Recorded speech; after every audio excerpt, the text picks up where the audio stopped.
नमस्कार, मैं प्रोफेसर निरंजन सहाय, हिंदी तथा आधुनिक भारतीय भाषा विभाग, महात्मा गांधी काशी विद्यापीठ, वाराणसी, उत्तर प्रदेश। प्रिय शिक्षार्थियों, विद्यार्थियों और शोधार्थियों, आज मैं आप सभी से महादेवी वर्मा के मशहूर रेखाचित्र ठकुरी बाबा पर बातचीत करने जा रहा हूँ। यानी आज के व्याख्यान का विषय है ठकुरी बाबा रेखाचित्र का विवेचन। आइए समझने का प्रयास करते हैं इस रेखाचित्र को। रेखाचित्र आधुनिक गद्य की महत्वपूर्ण और अपेक्षाकृत नई गद्य विधा है। ज़रा सोचिए कि रेखाचित्र और संस्मरण इन दोनों का प्रायः साथ साथ उल्लेख किया जाता है, लेकिन जब तक हम इन दोनों विधाओं के फर्क को नहीं समझेंगे तब तक ठकुरी बाबा रेखाचित्र के मूल तत्वों को समझने में भी हमें दिक्कत होगी। इसलिए आइए पहले तो यह समझें कि रेखाचित्र और संस्मरण में मुख्य अंतर क्या है।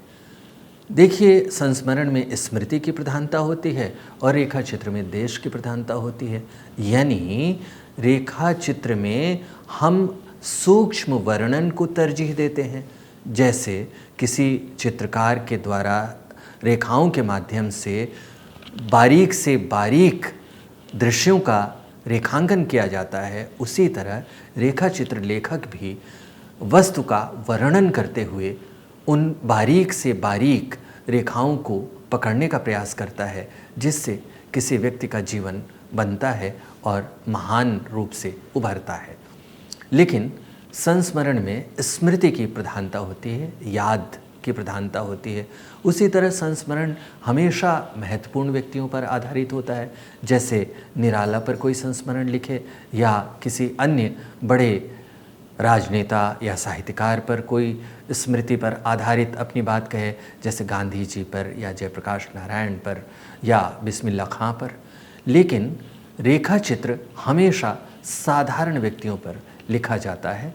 महादेवी वर्मा के जब रेखाचित्र को आप देखेंगे तो उसमें साधारण व्यक्तियों, साधारण पशुओं, गुमनाम से पक्षी या अन्य जो समाज के तबके होते हैं उन पर आपको रेखाचित्र लेखन मिल जाएगा, जैसे गिल्लू नामक गिलहरी पर या गौरा नामक गाय पर।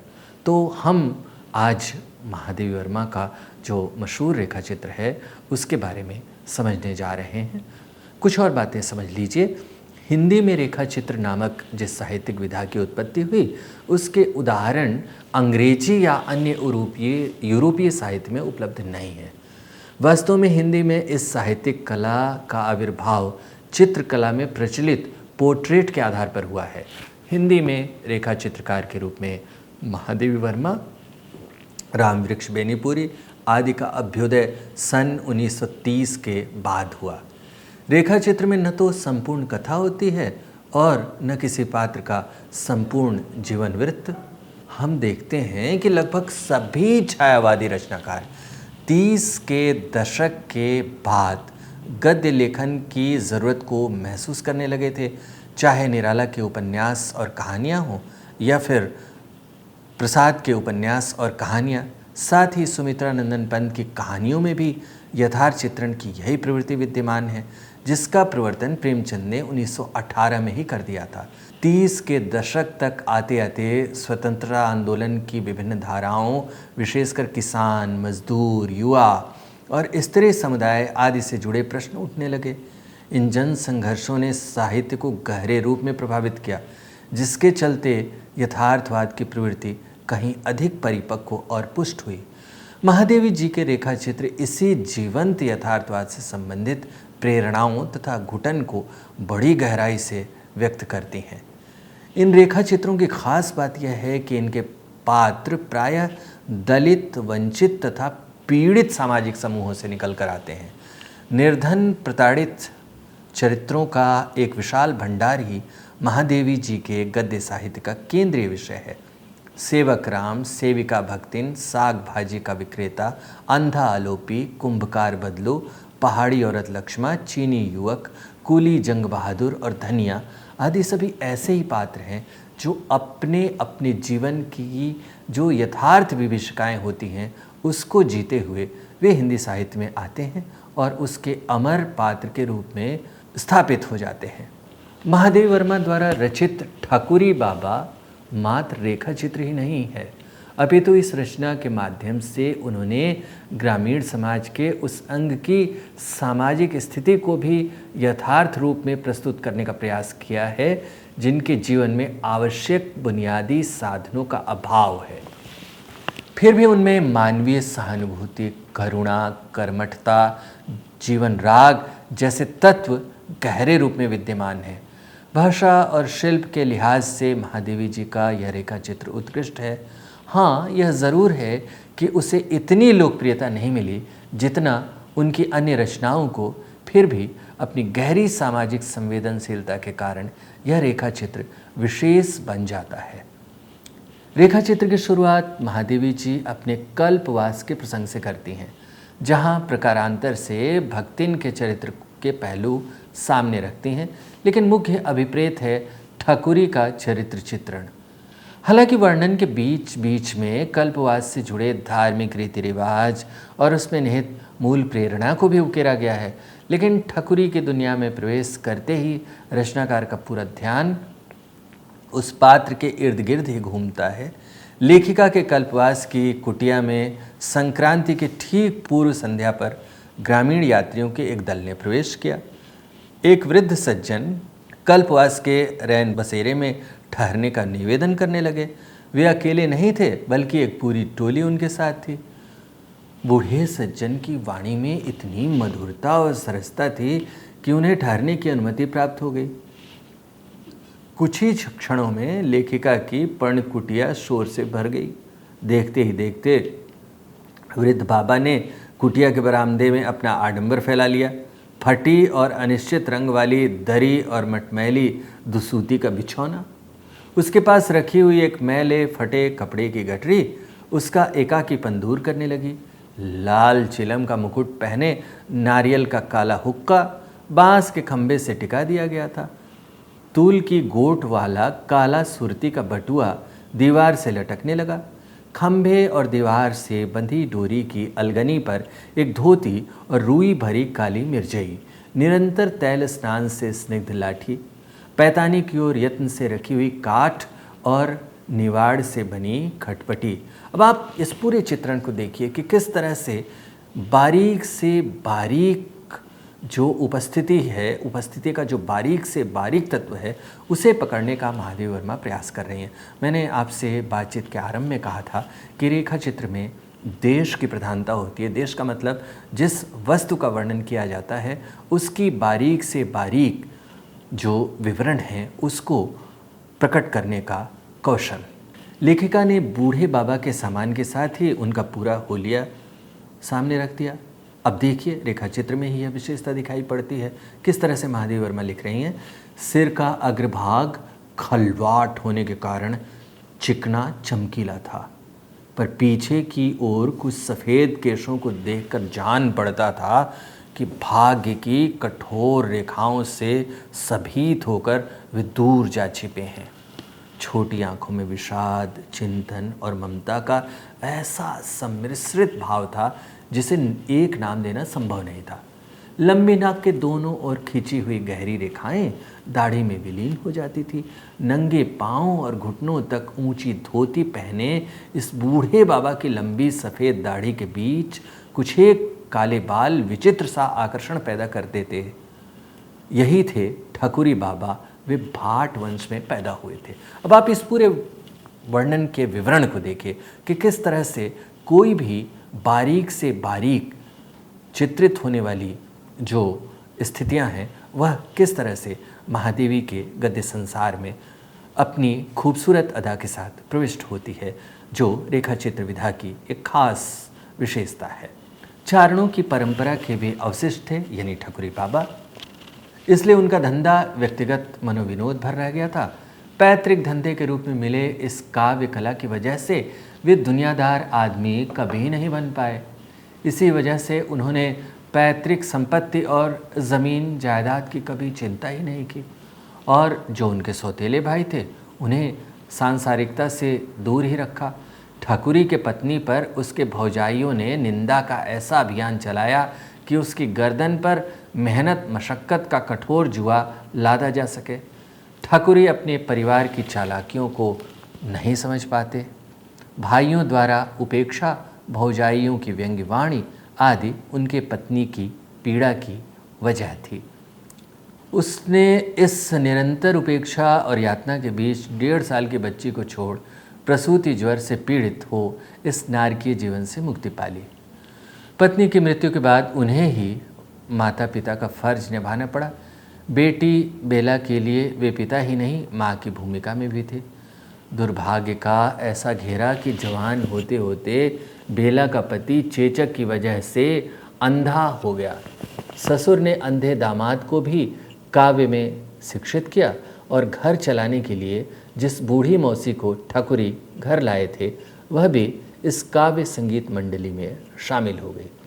ठकुरी चिकारा बजाकर भक्ति के पद गाते थे, दामाद खंजरी पर तान संभालता, बूढ़ी मौसी लीन होकर मंजीरा को झनकार देती, तो बेला का घर गृहस्थी का बोझ लिए इधर उधर भाग दौड़ में ही लगी रहती।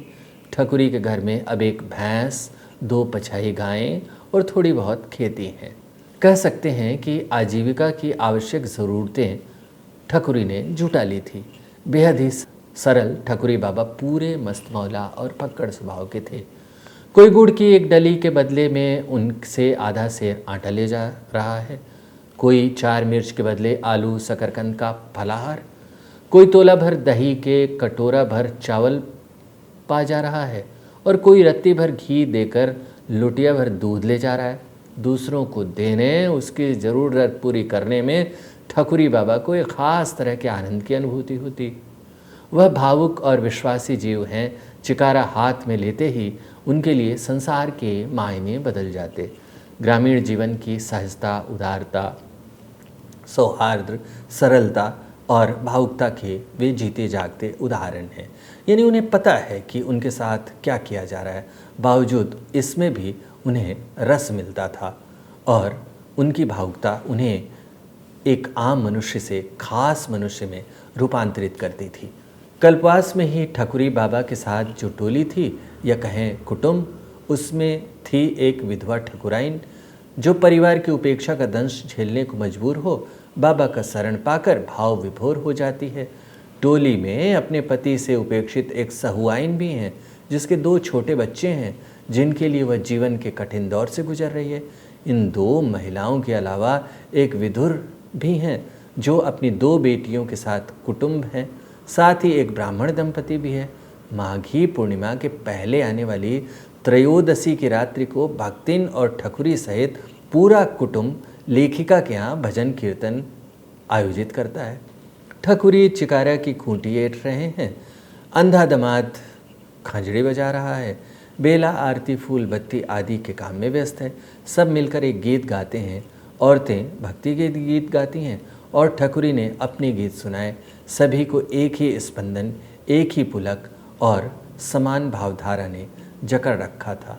ग्रामीण लोगों की स्वाभाविक शिष्टता, रस विदग्धता, उनकी कर्मठता के सापेक्ष में लेखिका ने शहरों में आयोजित कवि सम्मेलनों के बनावटीपन, उनके बाजारूपन और फूहड़पन पर भी प्रहार किया है।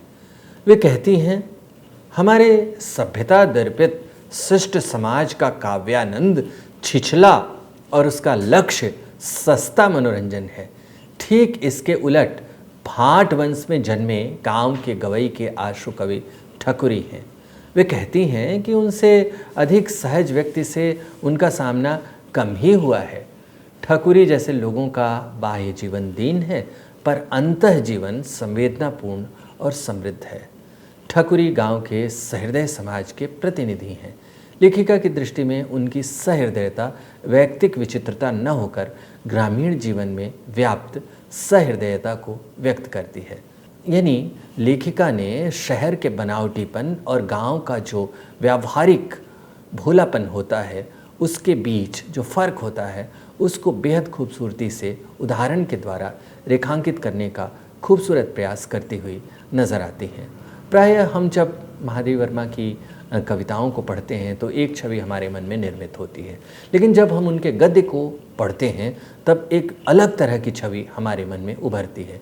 उनकी कविता को पढ़ते समय हम ऐसा समझ सकते हैं कि वे रहस्यवाद की ऐसी दुनिया में खो जाती हैं जहाँ जीवन जगत के यथार्थ के लिए जगह नहीं है। लेकिन जैसे ही उनके गद्य की दुनिया में आते हैं तो एक नए तरह की महादेवी वर्मा हमें नज़र आती हैं। दरअसल उनकी कविता को भी उनके गद्य के संसार को सामने रखकर ही पढ़ना चाहिए, या उनके गद्य को भी कविता के संसार को सामने रखकर ही पढ़ना चाहिए। जब उनके गद्य में कविता की सी कोमलता और जो बारीक से बारीक बातों को पकड़ने का जो अंदाज़ होता है वह नज़र आता है, तब हमें बात समझ में आती है कि यह लय धर्मिता कविता से आई है। ठीक उसी तरह उनकी कविता में भी जब उदासी और दुख और जलती हुई रोशनी का जिक्र होता है तब हमें समझ लेना चाहिए कि इसके मूल में, इसके जड़ के रूप में उनका गद्य संसार उपस्थित है, जहाँ आम लोगों की दुनिया उपस्थित है, और उस आम आदमी की दुनिया से यह खास दुनिया कविता की दुनिया अलग नहीं है। गद्य का पद्य में, पद्य का गद्य में आवाजाही होती रहती है। लेकिन दुर्भाग्य से हिंदी आलोचना में या साहित्य को पढ़ते समय हमारी नज़र कविता को पढ़ते समय उस रहस्यवाद में खो जाती है, और गद्य को पढ़ते समय कविता की दुनिया को भूल जाती है, और कविता को पढ़ते समय गद्य की दुनिया को भूल जाती है, जबकि दोनों को साथ रखकर पढ़ने की आवश्यकता है। इसलिए इधर की जो आलोचना है वह इस बात की परवाह करती है कि गद्य और पद्य दोनों तरह के लेखन से मिलकर जो महादेवी वर्मा हमारे सामने उभरती हैं उसके बारे में बातचीत होनी चाहिए। आइए फिर लौटते हैं ठकुरी बाबा की ओर। नागरिक शिष्ट समाज में जिस तरह फीस लेकर कविगण सभा सम्मेलन में पहुंचते हैं, इससे उलट ठकुरी कहीं विरह गाने पहुंच जाते हैं, कहीं आला ऊदल की कथा सुनाने मीलों पैदल चलने से भी नहीं घबराते हैं। तभी तो अर्थ की दृष्टि से कवि ठाकुर दिन सुदामा ही रह गए। ठकुरी बाबा को उनकी काव्य प्रतिभा के फलस्वरूप क्या मिलता था? पथरौटी में सत्तू भर नमक के साथ हरी मिर्च और अंगूठे के खूंट में थोड़ा तिलगुड़। इधर 2 सालों से वे मेले में दिखाई नहीं दिए। 2 साल पहले जब वे आए थे तो कमज़ोर पड़ चुके थे। कंठ में लोच होने के बाद भी कफ की घरघराहट उनके स्वर को बेसुरा बना रही थी। आँखों में ममता का वही आलोक था, लेकिन शिथिल काया पर काल ने अपनी सर्वग्रासी छाया डाल दी थी। ठकुरी ने कहा, अब चला चली की बेला है। लेखिका ने पूछा, स्वर्ग में कैसे रह सकोगे बाबा? वहाँ तो न कोई तुम्हारे कूट पद और उलट बासियाँ समझेगा और न आला उदल की कथा सुनेगा। स्वर्ग के गंधर्व और अप्सराओं में तुम कुछ न जचोगे। ठकुरी ने उत्तर दिया कि इस वास्तविकता से वे परिचित हैं, अतः वे वहाँ इतना शोर मचाएंगे कि भगवान जी उन्हें पृथ्वी की ओर ढकेल देंगे। तब पृथ्वी पर फिर गिर आकर वे धान रोपेंगे, क्यारियाँ बनाएंगे, चिकारा बजाएंगे और पूरे समाज को आला उदल की कथा सुनाएंगे। मुझे स्वर्ग नहीं चाहिए, लेकिन नया शरीर मांगने के लिए वहाँ अवश्य जाएंगे, क्योंकि यह कमबख्त शरीर तो जर्जर हो चुका है। यह महादेवी वर्मा का गद्य लेखन है, जो कि धरती की खूबसूरती को पारलौकिक दुनिया की खूबसूरती से ज़्यादा बेहतर समझने की सलाहियत रखती है। और इतना कहने के बाद ठकुरी लीन होकर गाने लगे, चलन प्राण काया काहे रोई राम। लेखिका की स्मृति को ठकुरी द्वारा गाया गया दूसरा गीत भी झंकृत करता है। जागिए कृपा निधान पंछी बन डोले। लेखिका को महसूस होता है कि मानो इस प्रभाती के द्वारा वे जागरण का संदेश दे रहे थे। सामूहिक सहृदयता और सहज मानवीयता के प्रतीक के रूप में ठकुरी बाबा का चरित्र एक प्रतिनिधि चरित्र के रूप में है। पूंजीवाद व्यक्तिवाद के आधुनिक युग की अंध भाग दौड़ में ही हमारे गांवों और कस्बों में ठकुरी जैसे सहृदय और संवेदनशील लोग मिल जाएंगे, लेकिन ठकुरी का व्यक्तित्व अनोखा है। उसके व्यक्तित्व के प्रत्येक रंग रेशे और पहलू पर सामूहिकता का असर है। ठकुरी के व्यक्तित्व का रेखांकन महादेवी जी के लेखन कला की अंतर्निहित शक्ति का ही परिणाम है। महत संपत्ति को लेकर परिवार के भीतर ही किस तरह का भेदभाव और अन्याय देखने को मिलता है, इसे चित्रित करने में उन्होंने ठकुरी के परिवार को बड़े ही करीने से वर्णित किया। ठकुरी के सौतेले बड़े भाई और गृहस्थी वाले थे, इसी से घर द्वार सब उन्हीं के अधिकार में रहा, और छोटा भाई चाकरी के बदले में भोजन वस्त्र पाता रहा। उसका कवित्व भाइयों के लिए लाभप्रद ही रहा, क्योंकि कोई भी कला सांसारिक और विशेषतः व्यावहारिक बुद्धि को पनपने ही नहीं दे सकती, और बिना इस बुद्धि के मनुष्य आपको हानि पहुंचा सकता है, अपने आप को हानि पहुंचा सकता है, दूसरों को नहीं। आप देखेंगे कि यह जो ठकुरी बाबा का चरित्र है, उसके द्वारा महादेवी वर्मा ने रेखा चित्र की जो सुंदरता है, उसके साथ ही साथ हमारी जो संवेदनशीलता की चौहद्दी होती है, उसके विस्तार का भी प्रयास करती हैं। मैंने आपसे बातचीत के क्रम में बताया था कि किस तरह से महादेवी की कविता को पढ़ते समय हम उसके गद्य संसार को भूल जाते हैं और उनके गद्य को पढ़ते समय काव्य संसार को भूल जाते हैं, जबकि दोनों में आवाजाही लगातार चलती रहती है। महादेवी के रेखा चित्र में आप कविता की सी लयात्मकता पा सकते हैं, और उसी तरह से उनकी जो रेखा चित्र की निर्मित है, उसमें उस आम आदमी की कद्दावर उपस्थिति को भी दर्ज कर सकते हैं, जिसके कारण कोई आम आदमी हमारे समाज को खूबसूरत बनाने में सबसे बड़ी भूमिका अदा करता है। महादेवी के रेखा चित्र को पढ़ते हुए हम यह समझने का कौशल भी अर्जित करते हैं कि बड़े और महान लोग जो समाज में स्थापित हैं, उनके साथ उन लोगों की दुनिया ज़्यादा बड़ी और ख़ूबसूरत है, जिन्हें समाज ने बड़ेपन और महानता से तो नहीं नवाजा है, लेकिन जो अपनी पूरी ऊर्जा के साथ समाज की और भविष्य की खूबसूरती के लिए लगातार अपनी आवाज़ें बुलंद करती रहती है, अपनी सांसों को आकार देती रहती है। ठकुरी बाबा रेखा चित्र की इन सभी विशेषताओं को पढ़ते हुए हम यह देख सकते हैं कि किस तरह से उन्होंने विवरणों को दर्ज किया है, किस तरह से उन्होंने संवेदनशीलता को दर्ज किया है, किस तरह से उन्होंने भाषा का सुंदर प्रयोग किया है, और एक नई गद्य विधा के माध्यम से, उस वक्त में आई हुई नई गद्य विधा के माध्यम से उन्होंने ठकुरी बाबा के माध्यम से जो चरित्र हमारे सामने प्रस्तुत किया है, वह हिंदी रेखा चित्र के इतिहास में, संसार में एक नए तरह के सौंदर्य आस्वाद से हमें समृद्ध करती है। मुझे विश्वास है कि आपने इस रेखा चित्र के इन विवरणों को समझने के बाद बखूबी ठकुरी बाबा को समझ लिया होगा। धन्यवाद।